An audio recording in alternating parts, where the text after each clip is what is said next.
Hello বন্ধুরা, কেমন আছেন আপনারা সবাই? আশা করি সবাই খুব ভালো আছেন। আজকে আমি আপনাদের 2025 সালে রিলিজ হওয়া ক্যান্ডেলউড নামের একটি মুভি সম্পূর্ণ বাংলায় এক্সপ্লেইন করে শোনাবো। মুভিটির শুরুর দৃশ্যে আমরা ক্যান্ডেলউড নামের একটি শহর দেখতে পাই এবং এখানে লেকের পাড়ে আমরা কিছু নিথর দেহ দেখতে পাই এবং সেখানে একজন ব্যক্তির হাতে একটি অস্ত্র ছিল এবং সে নিজেকেও শেষ করে ফেলতে যাচ্ছিল।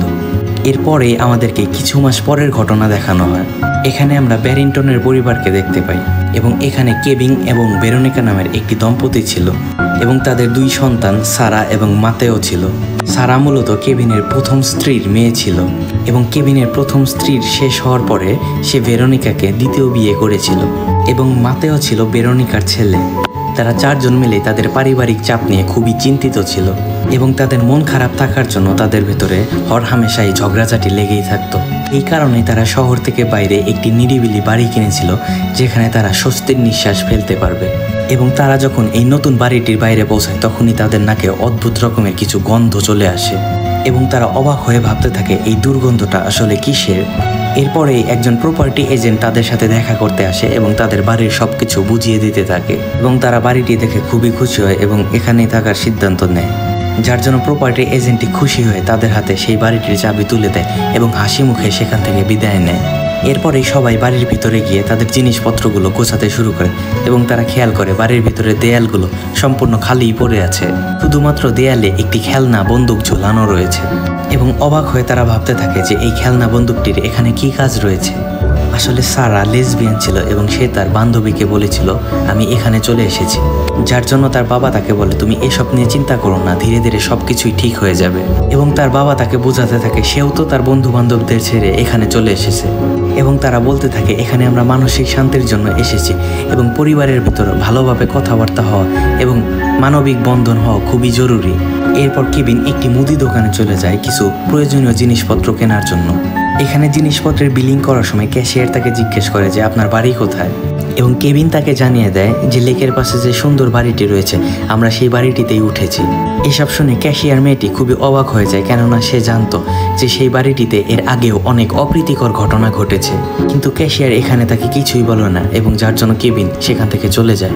পরের দিন সকালে কেভিন তার স্ত্রী ভেরোনিকাকে জিজ্ঞেস করে যে তার ঘুম কেমন হয়েছে এই নতুন বাড়িতে এবং সে তার স্বামীকে জানায় যে এখানে আমার ঘুম খুবই ভালো হয়েছে, কেননা এখানে খুবই শান্তিপূর্ণ আবহাওয়া এবং শহরের মতো ঝঞ্ঝাটপূর্ণ ঝামেলা নেই এবং সেখানে স্যাটেলাইট টিভি এবং ইন্টারনেটের সুবিধাও ছিল না, যার জন্য কেভিন তাকে জানায় যে সব কিছুর ব্যবস্থা সে করেই দেবে। কালকের ভিতরেই তাদের বাড়িতে সমস্ত ইন্টারনেটের কানেকশন ঠিক হয়ে যাবে।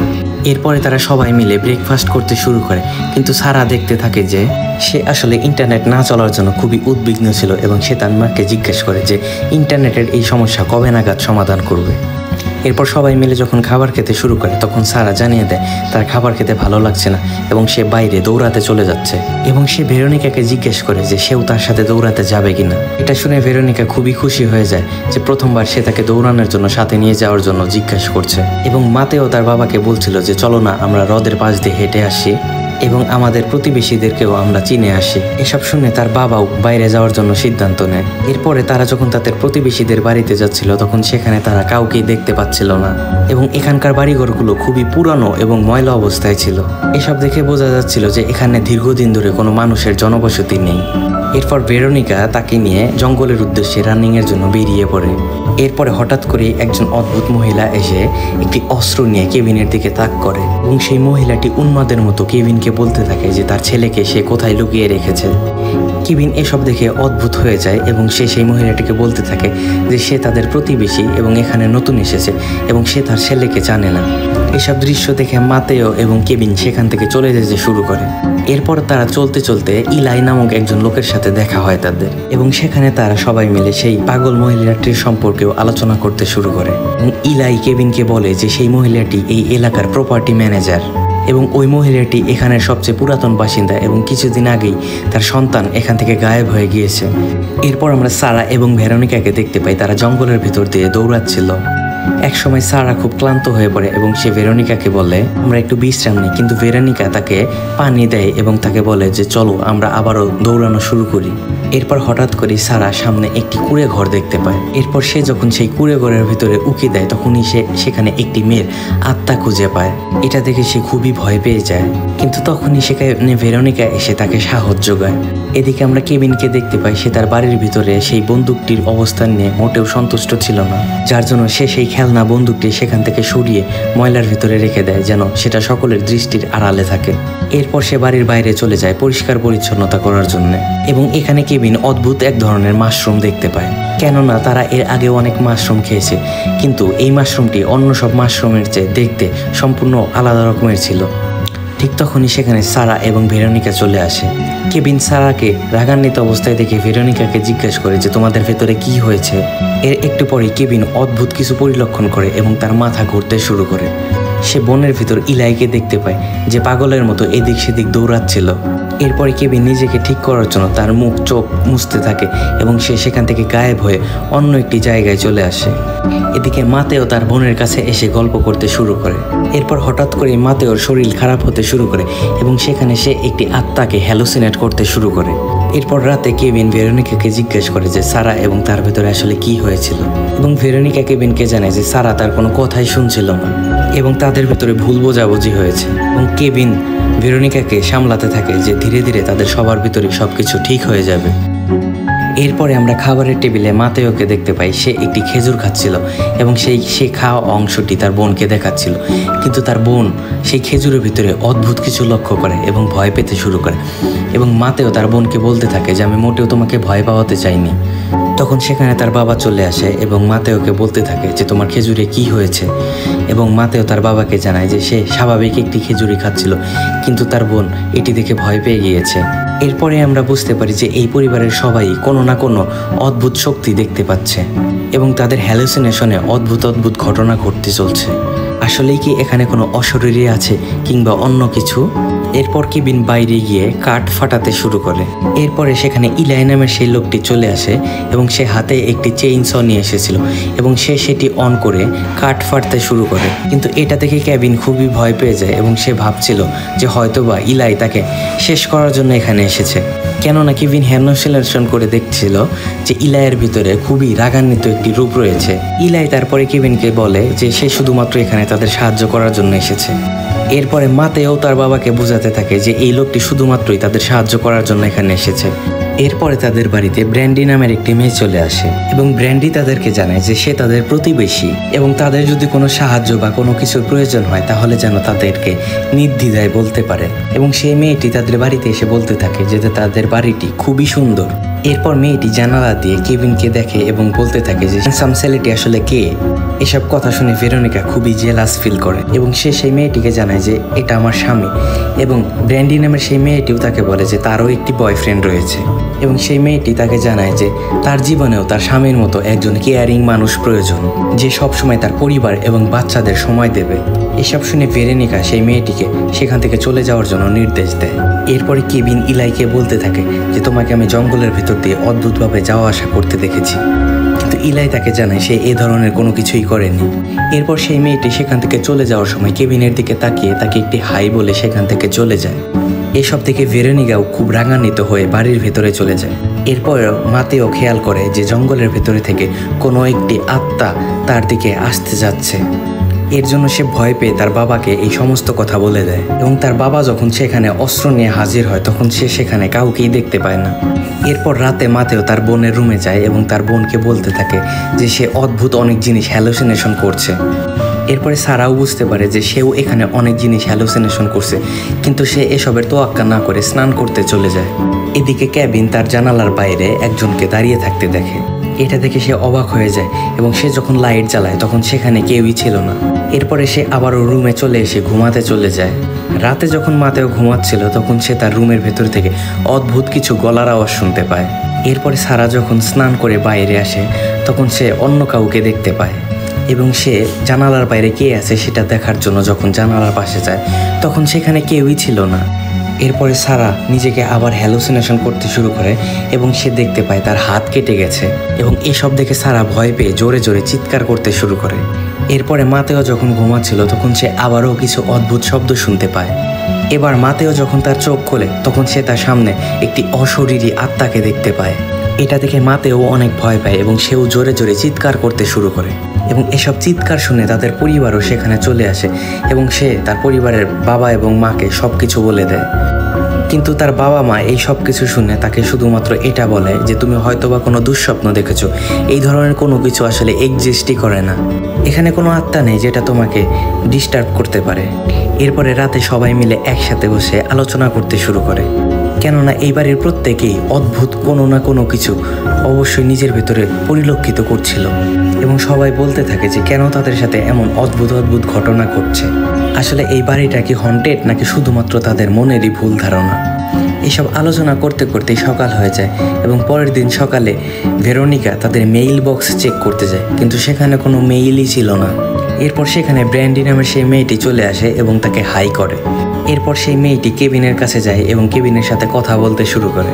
এটা থেকে ভেরোনিকা খুবই বিরক্ত বোধ করে এবং রেগে যায়, যার জন্য সে কেবিনকে বলে যে এই মেয়ের সাথে কোনো কথা বলো না।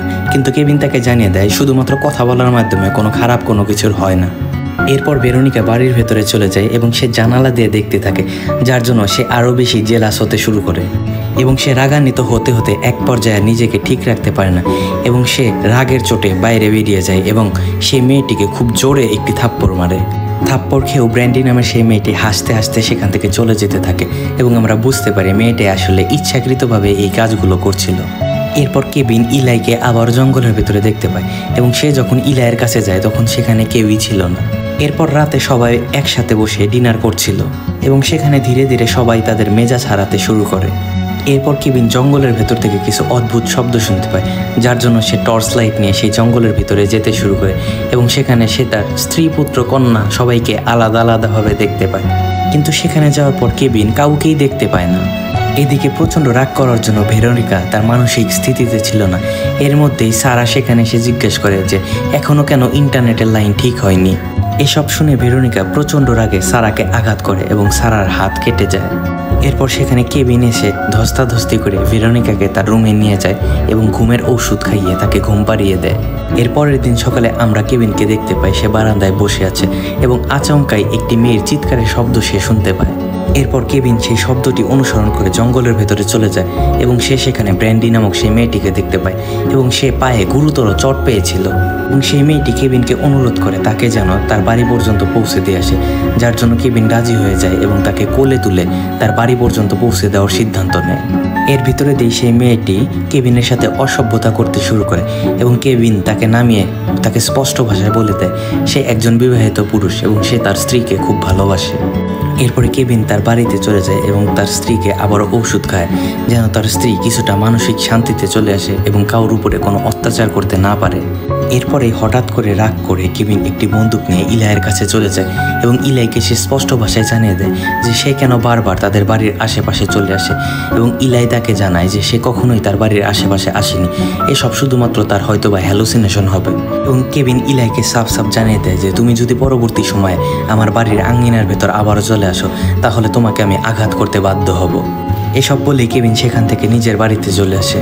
এরপরে রাতে আমরা মাতেওকে দেখতে পাই সে তার বিছানায় শুয়েছিল এবং সে অদ্ভুত কিছু শব্দ শুনে নিজের বিছানা ছেড়ে উঠে বসে পড়ে এবং সে ভাবতে থাকে এটা হয়তোবা কোনো অতৃপ্ত আত্মার শব্দ হবে, যেটা তাকে বারবার বিরক্ত করছিল। এদিকে কেবিন আবারও রাতে ইলাইকে সেই জঙ্গলের ভিতরে দিয়ে ঘোরাফেরা করতে দেখে। এবার কেবিন খুব রাগান্বিত হয়ে হাতে বন্দুক সহ ইলাইয়ের কাছে চলে যেতে শুরু করে। এদিকে সারাও একটি অদ্ভুত মেয়েকে দেখতে পেয়েছিল, যার জন্য সেও ভয় পেয়েছিল। এদিকে ভেরোনিকার উপর সেই ওষুধগুলোর প্রভাব ধীরে ধীরে শেষ হতে শুরু করে এবং সেও ঘুম থেকে জেগে ওঠে এবং সবাই মিলে আবার বাইরে এসে সবাইকে দেখে নিজেদের ভিতরেই হ্যালুসিনেশন করতে শুরু করে। ভেরোনিকা তার স্বামীর হাতে বন্দুক দেখে খুবই ভয় পেয়ে যায়, এর জন্যই সে বাইরে একটি বড় গাছের আড়ালে নিজেকে লুকিয়ে নেয়। এরপরে কেবিন দেখতে পায় যে বাড়ির ভিতরে ইলাই চলে এসেছে এবং সে এবার ইলাইয়ের উপর আক্রমণ করে দেয়। কিন্তু হ্যালুসিনেশনের জন্য কেবিন আসলে ভুল দেখছিল, সেটা ইলাই নয়, সেটা তার নিজের মেয়েই ছিল, যাকে সে আঘাত করে পুরোপুরি শেষ করে দিয়েছে। এরপর কেবিন বাইরে তাকায় এবং সে আবারও ইলাইকে দেখতে পায়। এরপর সে বাইরে এসে ইলাইকে আঘাত করে, কিন্তু এবার আমরা দেখতে পাই ইলাইয়ের জায়গায় সে তার নিজের সন্তানের উপর আঘাত করে তাকেও শেষ করে ফেলেছে। এবং একটু একটু করে নিজের হুঁশে আসতে শুরু করতেই সে বুঝতে পারে সে ভুলবশত নিজের সন্তানকেই শেষ করে ফেলেছে। এরপরে সে তার স্ত্রীকে খুঁজতে খুঁজতে সেই লেকের তীরে পৌঁছে যায় এবং সেখানে সে তাকে বলতে থাকে, তুমি আমার কাছে চলে আসো। এদিকে ভেরোনিকার হাতে একটি চাকু ছিল এবং তারা ভাবছিল যে একজন আরেকজনের উপর আক্রমণ করে দেবে। এরপর সে ভেরোনিকাকে কাছে এনে জড়িয়ে ধরে এবং তাকে বলতে থাকে যে সব কিছুই ধীরে ধীরে ঠিক হয়ে যাবে।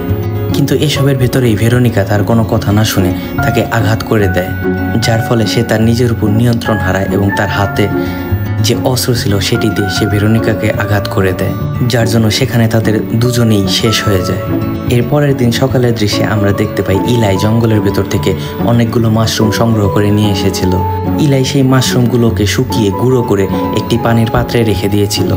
তারপর সেখানে ব্র্যান্ডি চলে আসে এবং ইলাইকে সে বাবা বলে সম্বোধন করে এবং তারা দুজনে মিলে প্ল্যান করেছিল যাতে সেই পরিবারের সকলেই শেষ হয়ে যায়। এরপরে আমরা বুঝতে পারি যে তারা শহরে বসবাসযোগ্য লোকদের ঘৃণা করে এবং যারাই শহর থেকে এখানে বসবাস করতে আসে তাদের সবাইকেই তারা প্রি প্ল্যান মাফিক শেষ করে দেয়। এবং এখানে যে মাশরুমগুলো জন্মাতো সেগুলো খুবই বিষাক্ত হতো এবং এই মাশরুমগুলো যদি তাদের বাড়ির আশেপাশে ছিটিয়ে দেওয়া হতো তাহলে সেগুলোর গন্ধেই সেই বাড়ির লোকজনরা নিজেদের ভিতর হ্যালোসিনেশন করতে শুরু করতো। এবং আমরা বুঝতে পারি শুরুতেই যখন এই পরিবারটি এখানে এসেছিল তখনই তাদের নাকে অদ্ভুত কিছু বাজে গন্ধ এসেছিল। আসলে এই বাজে গন্ধটা সেই মাশরুমগুলোর জন্যই পাওয়া যাচ্ছিল। আসলে এই মাশরুমগুলোর সাহায্যে তারা সেই মানুষদের নিয়ন্ত্রণ হারিয়ে দিত এবং রাগান্বিত হয়ে তারা একে অন্যের উপর আক্রমণাত্মক হয়ে উঠত। এর কিছুদিন পরের দৃশ্যে আমরা দেখতে পাই সেই প্রপার্টি এজেন্ট আরও একটি নতুন পরিবারকে এখানে নিয়ে এসেছে এবং এসবের মাধ্যমে আমাদের আজকের মুভিটি এখানে শেষ হয়ে যায়। তো বন্ধুরা, কেমন লাগলো আমার আজকের এই মুভিটির এক্সপ্লেনেশন? যদি ভালো লাগে তাহলে অবশ্যই আমার চ্যানেলটিকে সাবস্ক্রাইব করে আমার পাশেই থাকবেন। ধন্যবাদ সবাইকে।